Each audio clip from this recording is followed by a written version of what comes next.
Je m'appelle Mario Leccia et donc je suis musicien, voilà, chanteur percussionniste dans le groupe Tankelician. Je m'appelle Michael Portales, je suis chanteur dans Tankelician et je viens du Luberon. Tankelician, qu'est-ce que ça signifie Tankelician? Ça veut dire tanconnier, mais avec la notion de tant qu'à y être un peu, tu vois. Voilà, c'est ça. Tant qu'à y être, on vient chanter, on peut chanter, tant qu'à y être. C'est quelque chose qu'on peut entendre souvent comme une expression assez connue. Donc, le groupe s'est constitué d'abord en 2015 avec 3 personnes. Et on a eu envie de faire comme ça se fait pas mal en Provence et même plus généralement dans le sud de la France. Il y a ce qu'on appelle un peu les nouvelles polyphonies occitanes, c'est-à-dire qu'il y a pas mal de gens qui ont fait ça avant nous, dans d'autres régions, à Marseille, à Narbonne, dans le pays niçois, chez les Béarnais, il y en a un peu partout. Voilà. En Provence, on n'avait pas trop ça, là. Le fait de chanter à plusieurs voix. Et donc voilà, on a voulu aussi, nous, occuper cette place dans notre région, parce que personne ne le faisait beaucoup.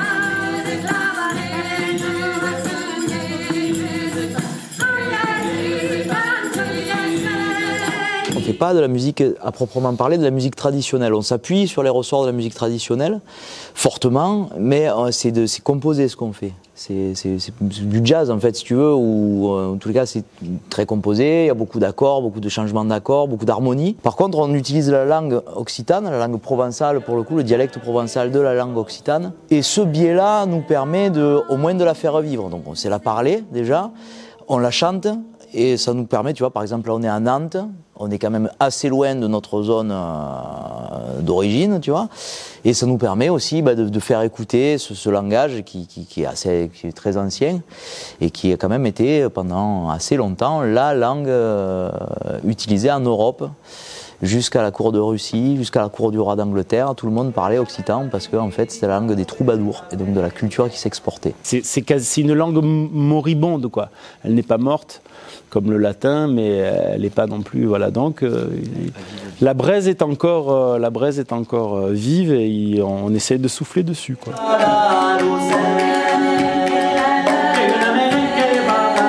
Il n'y a pas une caractéristique de la musique traditionnelle provençale, à part le galoubet. Il faut le voir plus méditerranéen. Dans le chant polyphonique, tu as une espèce d'unité entre l'Italie, l'Espagne, la Corse. La Corse, c'est hyper connu, tu vois. On ne peut pas parler de trucs spécifiques provençal. Nous, on a été très curieux dans notre parcours de musicien pour d'autres cultures musicales. Et donc, voilà, on s'est intéressé à un tas d'instruments. Alors là, par exemple, on a un tapan, qui est plutôt un instrument slave, qu'on rencontre beaucoup en Bulgarie, voilà, Bulgarie, Turquie, Grèce, etc.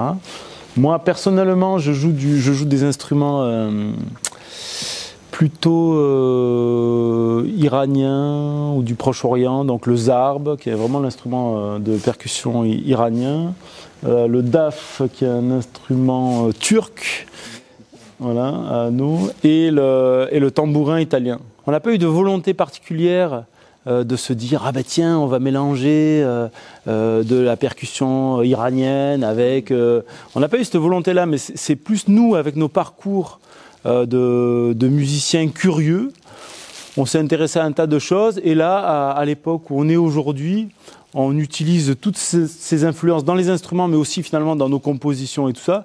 Et quelque part, après avoir digéré un tas d'influences musicales, c'est ce qu'on est, c'est nos parcours, nos influences.